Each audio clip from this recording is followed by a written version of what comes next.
Hey everyone, it's Ben Hardy here, and in today's going to be looking at the new Hyundai Santa Fe. I've been living with this for the last week, and so I've got some opinions on it. Before we get into this video, as always, link to my car buying guide in the description down below. Let's get into it.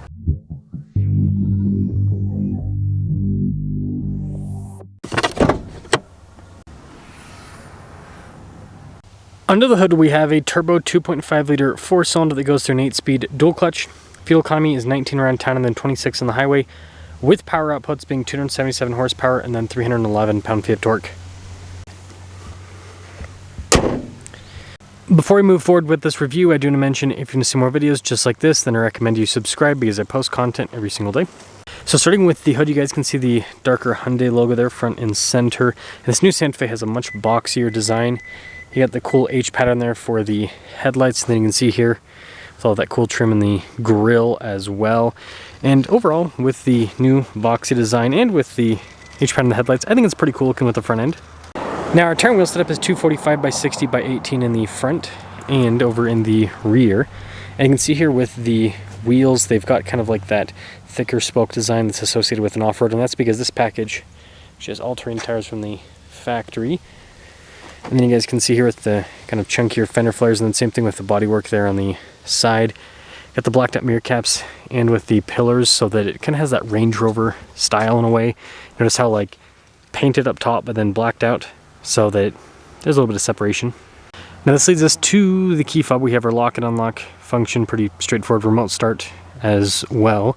And with this particular package, it is power. And if you're wondering on the key fob, the opening is on the side for the power hatch. Anyways, you can see here, we don't have a massive amount of space behind the third row. This is more similar in size to like a Toyota RAV4, but it has a third row. A lot of people compare it to, you know, Jeep Grand Cherokee L and all of that, and it's just not in the same size category. But you can see with the third row folded down, you've got decent storage overall. And then as for the third row itself, you can see legroom is going to be a little bit tighter, but you do get some nice amenities like vents and some cup holders, and you get those big square windows so that it feels nice and open in the third row. So I think just a great seating area for kids. That's kind of what I would reserve it for. Anyways, when you're all done, just press that and that will lower the hatch right back down. Get the XRT badge there, and then again we've got the H pattern with the taillights. Giant Santa Fe badge as well. And the back end kind of looks a little bit awkward with the boxy design. Again, most SUVs that have this design will have a spare tire on the back, so not having a spare tire, that's what makes things look a little bit funky. Now this has those little grab handles here, which is kind of an interesting feature to help out with accessing the top.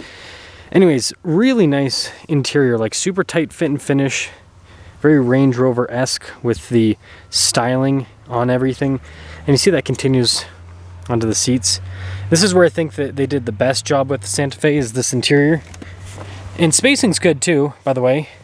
Got a little storage there, and then this is pretty cool, accessing the center console from behind. And then we have another little storage cubby here. There we go. And then because of the boxy design, you've got tons of headroom back here. And this of course leads us to the front door panel. So again, really nice trim here down below as well. We've got all of our window controls here. You've got your mirror adjustments on top of that. Let's quick look at the mirrors themselves. Blind spot monitoring, by the way. And then here's the front seat.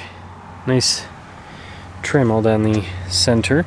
We've got our adjustments on the side. And then again with the H pattern there with the vent. And you can see stuff like the stability control there. And then just look at the trim on the dash. Again, soft touch all across. It's nice.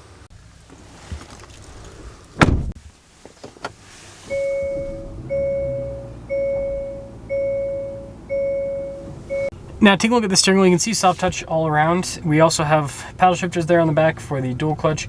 Bunch of practical controls on the front, including voice command controls. You've got your adaptive cruise control, all of that.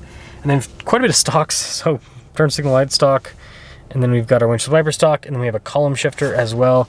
And we have this cool digital gauge cluster, which will show you different bits of information on the car. And then it also shows you what drive mode you're in. Pretty straightforward setup. I think the RPM animation's pretty cool. Now just to back up camera in reverse, trajectory lines do turn with the steering wheel. Pretty solid resolution overall. And then, yeah, as for the infotainment system itself, sorry about that, the lighting. It's quick to respond. It's easy to use as well, so I think they've done a good job with the system, and they still give you plenty of physical controls for items within the infotainment system, and then also for the climate. You do have heated seats with this package, dual zone climate, and then you got your auto hold drive mode select, you get your 4-wheel drive lock, you can see the auto stop start, hill descent control, so the camera, parking sensors as well. Got some USB ports here, wireless phone charging pad, some more storage, and then again at that center console. It's got good storage inside. And then there's more storage underneath here because you don't have a shifter. Right, you got a column shifter. Double glove box. So like storage is fantastic in this. And that's another kind of like Range Rover thing, is the glove box up top. But yeah, really cool design across. You got the rear view mirror up top, and then we do have a regular sunroof with this. Now taking a look at the window sticker, most everything is standard equipment except for the paint color and the floor mats.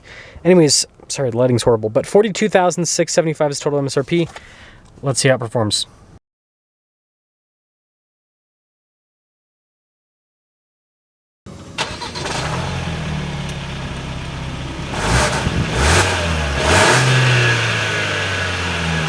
Driving the Santa Fe. Now you guys probably noticed that this is a voiceover.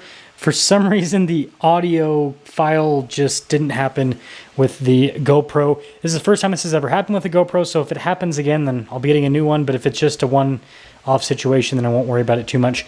But when it comes to driving, let's go over the positives first, and then we'll go over the, well, really big downside in my personal opinion.